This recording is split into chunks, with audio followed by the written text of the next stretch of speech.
Wir verbringen jetzt hier gerade die letzten Tage auf dem Quaduxenberg. Also wir sind vor 1,5 Jahren hier auf den Hof gefahren und wollten eigentlich nur die Sommersaison hier verbringen. Aber ja, irgendwie haben wir noch eine zweite Sommersaison hier verbracht. Also hat uns einfach so gut gefallen. Wahrscheinlich kommen wir auch nächstes Jahr nochmal wieder. Ähm, ja, also wir haben uns hier die Zeit wirklich sehr schön gemacht. Wir haben ja ab und zu mitgeholfen, hatten schöne Veranstaltungen.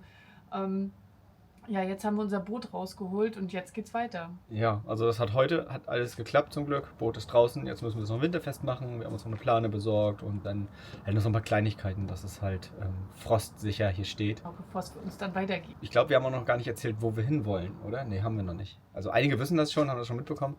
Also wir wollen nach Tunesien. Also das erste Mal für uns in die Sahara. Mhm. Und da sind wir schon ganz gespannt. Also das Auto haben wir soweit vorbereitet. Genau, also wir sind jetzt auch noch dabei, ein paar Sachen vorzubereiten, aber der Stimmt, Großteil ist fertig.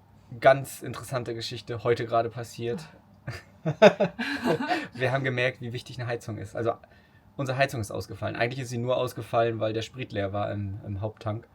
Und ja, und dann haben wir uns überlegt, irgendwie noch fix eine Ersatzheizung zu bestellen, weil ist ja doch besser Ja, so ein paar dafür. Ersatzteile sollte man immer Weil dabei auch haben. in der Wüste wird es über Nacht kalt und deswegen haben wir gedacht, so ein redundantes Heizungssystem wäre schon nicht verkehrt. Und deshalb haben wir uns jetzt noch fix eine Heizung bestellt. Die müsste jetzt in 2 Tagen ankommen. Mhm. Wir werden die nicht einbauen, solange die alte noch funktioniert. Aber wir packen uns die mal ein und nehmen die mit. Weil das ist. Wär schon ganz schön frisch gewesen heute. Ja, weil ich weiß, das letzte Mal, als die Heizung kaputt gegangen ist, da waren wir irgendwo oberhalb des Polarkreises. Ja, und da ist die Pumpe ausgefallen und wir hatten zum Glück eine Ersatzpumpe dabei. Jetzt hätten wir aber keine mehr dabei. Ja, deshalb also ein komplett neues Heizungsset mit neuer Pumpe und neuer Heizung. Und das packen wir uns ein, falls nochmal was geht. Achso, und die Heizung hat auch übrigens danach wieder funktioniert. Es hat nur ein paar Startversuche gebraucht. Und es ist uns aufgefallen, als wir den Fehler gesucht haben, die Pumpe ist schon total verrostet. Mal gucken, ob ich da ein Bild zeigen kann. Dann muss ich nochmal abfilmen, die Pumpe. Die sieht schrecklich aus. Ja, deswegen sind wir wahrscheinlich besser aufgehoben mit der neuen Pumpe. Dann jetzt noch fix das Boot fertig machen, Heizung einpacken und dann geht's gen Süden. Es ist jetzt 5:30 in der Früh und jetzt geht's endlich los. Ich muss sagen, ich habe ein richtig schlechtes Gewissen, weil wir stehen halt hier unten und hier sind auch ein paar andere Camper. Und wir starten jetzt den Motor. Wir brauchen halt ein bisschen, um den Druck aufzubauen. Aber ja, zwei habe ich schon vorgewarnt gestern Abend.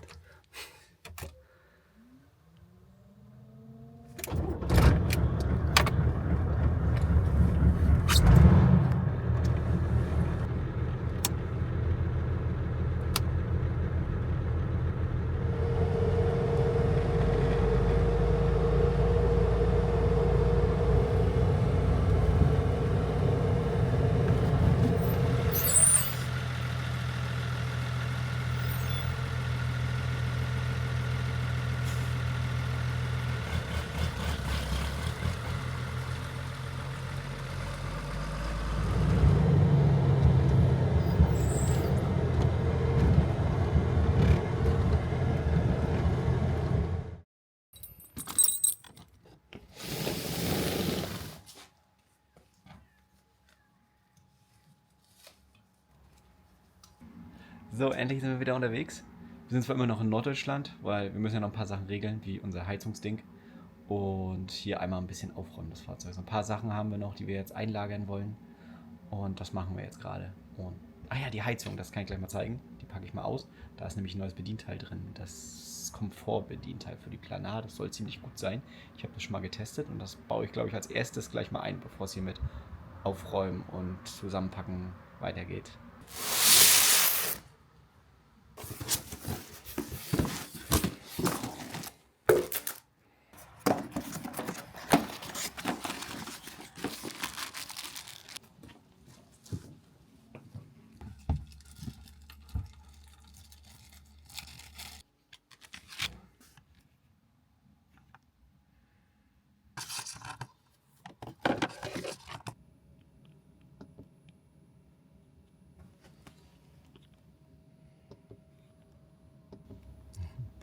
Ja, so, neues Bedienteil ist drin. Macht einen ganz guten Eindruck. Also man kann jetzt auch endlich mal so Temperatur steuern Ging mit den alten theoretisch auch, aber es war mir so kompliziert. Das habe ich mir jedes Mal vergessen. Dann musste ich irgendwie mir ein YouTube-Video angucken, damit ich weiß, wie ich da die Temperatursteuerung einstelle und die wieder rauskriege und die Zeitschaltuhr. Das ist jetzt alles ein bisschen komfortabler. Ich bin jetzt ganz gut durchs Menü geführt. Ja, cool. Mal gucken, wie sich das bewährt. Jetzt geht's weiter mit Aufräumen und einen Stauplatz suchen für die ganzen Ersatzteile, die wir so mitnehmen wollen. Ja, eigentlich bin ich gerade beim Aufräumen, aber dabei fiel mir ein, wir müssen am Wassersystem auch noch was machen, weil wir haben vor kurzem Keramikfilter eingebaut, weil die Wasserqualität in Tunesien, wurde uns so berichtet, soll relativ schlecht sein. Und da wir auch das Wasser aus dem Tank trinken, haben wir jetzt einen Sedimentfilter, einen Aktivkohlefilter und einen Keramikfilter mit drin. Allerdings hat sich dadurch die Flussgeschwindigkeit unseres Wassers extrem verlangsamt. Darum will ich den Kreislauf vom Wasser jetzt ein bisschen auftrennen. Jetzt gibt es halt also so einen Brauchwasserkreislauf und einen Trinkwasserkreislauf. Und nur der Trinkwasserkreislauf geht dann halt durch diesen Keramikfilter mit durch. Ja, und da muss ich halt eine neue Wasserleitung ziehen, weil ich kann mal zeigen, wie langsam das fließt.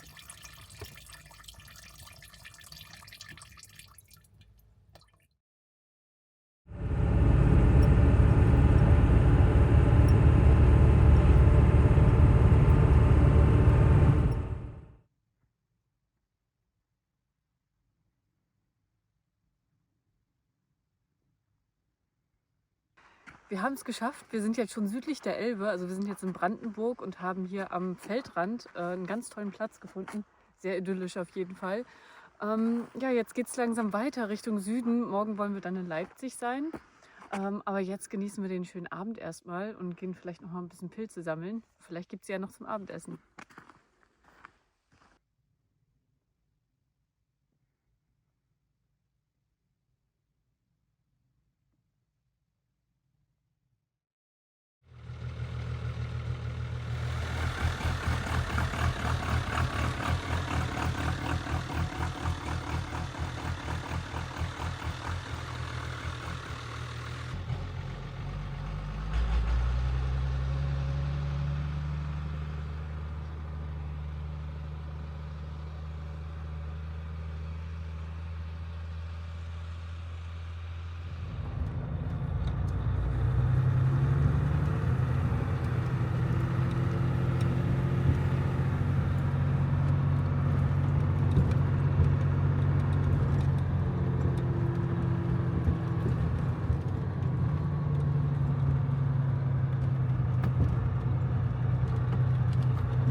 An unseren Geografiekenntnissen sollten wir auf jeden Fall noch arbeiten. Also wir waren lange nicht unterwegs.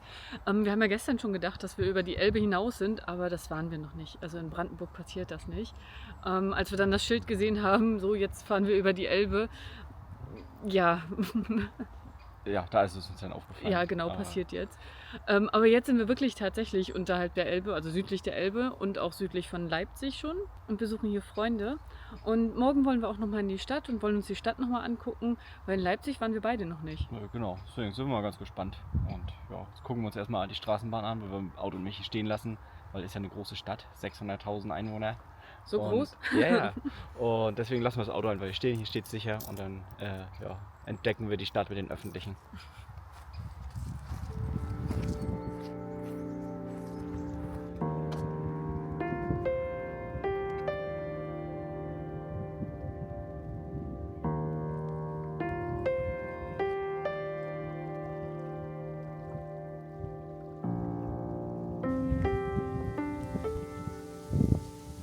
Ist schon beeindruckend, der Markkleeberger See, wenn man überlegt, dass das hier alles mal eine Bergbaulandschaft war. Und wir hatten uns, vor ein paar Tagen hatten wir uns noch so ein Bergwerk noch angeguckt. Das ist schon krass, wie das aussieht. Und dass die daraus alles jetzt hier so kultiviert haben oder so eine Seenlandschaft draus geworden ist, ist echt schön. Weil irgendwie 60 Meter ist der See wohl tief, habe ich gelesen. Und ist jetzt halt hier so ein Naherholungsgebiet. Was ein bisschen schräg ist, dass da sogar ein Dampfer fährt auf dem See. Also so groß ist der dann auch nicht. Und der Dampfer ist größer als die bei uns die Hafenrundfahrten in Wismar machen.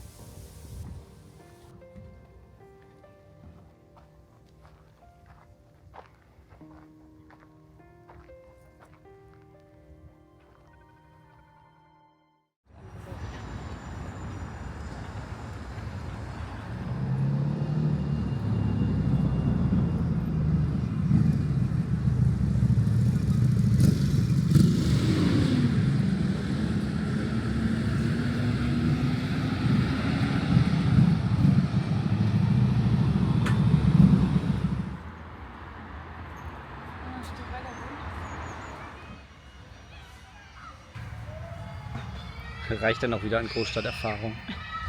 Ja, auf jeden Fall. Ja. In der Straßenbahn, es war wahnsinnig voll und ja, die Stadt natürlich auch. Aber eigentlich ganz nett. Ja, die Stadt ist ganz nett. Schöne Stadt. Aber irgendwie so in den Bergen und irgendwie im Wald gefällt es uns doch besser als in unserer Stadt. Aber ab und zu muss man das ja mal machen, damit man das andere wertschätzen kann. Ja, heute Abend werden wir noch mal ein bisschen Kultur machen und dann geht es morgen endlich weiter nach Richtung Oberwiesenthal, so ins Riesengebirge. Und da haben wir auch schon mal geguckt, da gibt es ein paar Sachen wieder zum Klettern. Wir haben uns übrigens sogar hier Karten für den Nahverkehr gekauft. Eine Tageskarte für uns beide. Genau, damit wir alle Bahnen nutzen können. Aber sind letztendlich fast nur die ganze Zeit zu Fuß gegangen. Ja, mal sehen, ob wir auf dem Rückweg dann mal die Bahn nutzen, dann Ja, ist ja aber dunkel. Es macht oft auch gar nicht Sinn, weil ich sag mal, Leipzig hat zwar auch 500.000 Einwohner, aber du wartest irgendwie eine Viertelstunde, dann fährst du eine halbe Stunde, bist schon eine Dreiviertelstunde unterwegs und wenn du zu Fuß gehst, brauchst du meistens 50, 60 Minuten. Und deswegen lohnt sich das oft, zu Fuß zu gehen. Und wir gehen ja recht zügig. Du zumindest. Ja, du musst da durch, ne?